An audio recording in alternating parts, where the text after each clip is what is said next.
Good to be back. Yeah, no, great seeing some of the faces coming in today.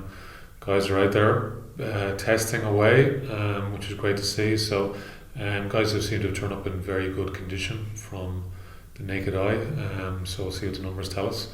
But yeah, no, it's fantastic to be back. It's everyone's had their challenges. I think it's fair to say over in the last recent months, but yeah, we seem to be getting that a little bit closer. So full credit to everyone at the RFU and everyone here behind the scenes have put in a huge amount of work to be able to get us to this point. So yeah, it feels like we're getting a little bit closer, which is positive.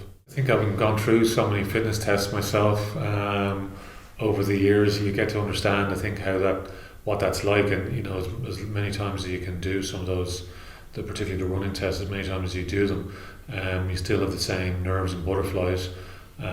So it's amusing watching the guys there going through the pain of it all.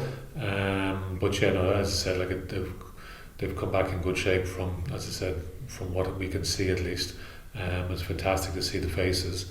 It's been a long time apart now, so slowly but surely we'll come back together. I've seen small groups this week, and it gets lifted or gets built up a little bit over the next few weeks, and hopefully we'll get into some proper training then as we get closer to playing games. So everything what we're doing is just trying to make things as safe as possible, so we have the best chance of getting back playing games safely. So yeah, it's a challenge, but as I said, there's a huge amount of work has gone in behind the scenes, and full credit to all the work that has gone on.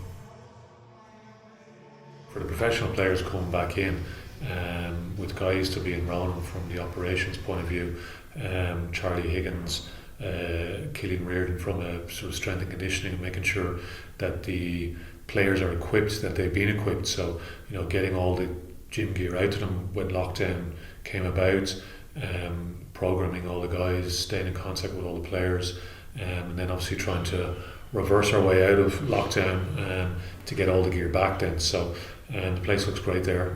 Huge amount of effort's gone into in terms of the actual facility, getting it cleaned, and so everything has been scrubbed down relentlessly over the past number of days and even weeks as well. So huge credit to the guys, and then Garrett Farrell and all his medical team as well. We've got Dr. John Ryan on the front line, Vincent's, and he's been keeping us up to date with all the various goings on, what it's like on the front line, so to speak. So yeah, we've been very lucky in that regard with the guys and all the work and effort that they put in. So we're very, very appreciative. It is very much kind of rugby's taken a bit of a back seat.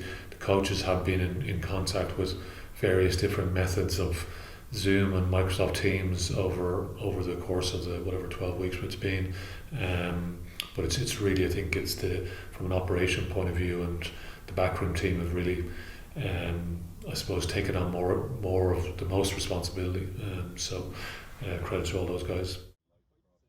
I think the big thing is to get into the workflow of what that's going to be like. So we're in very, very small groups at the moment, so you would have seen the guys, depending on forwards and backs, it's 5, 6 and 7s at the moment in terms of players.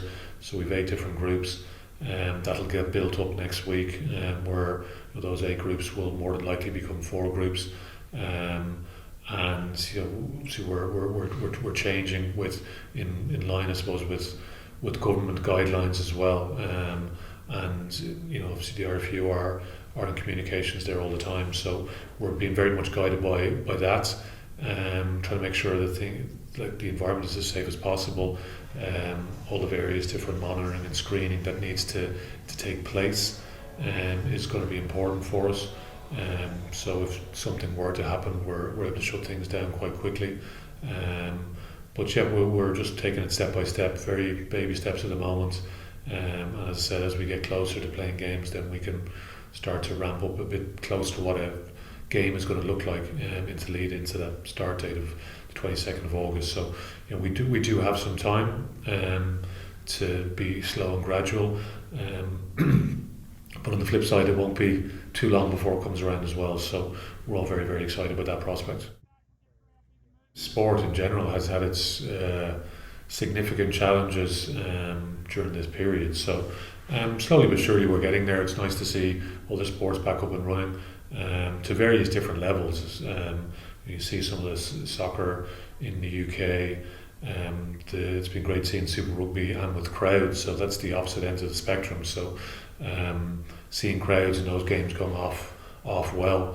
I understand the situation in New Zealand is different in terms of public health, but just it's important that we're trying to, as I said, operate a very safe environment, and hopefully the country stays on the current trajectory in terms of the numbers of cases, which is coming down all the time, and it's really encouraging for us to see. And I'm sort of waiting 6 o'clock every day for what are the latest figures, and we're very much being guided by some of that and all the different advice that we're getting. So hopefully that situation continues to improve all the time, and the country is COVID free pretty soon. So but again, I know there's a huge amount of work that has to go into that as well.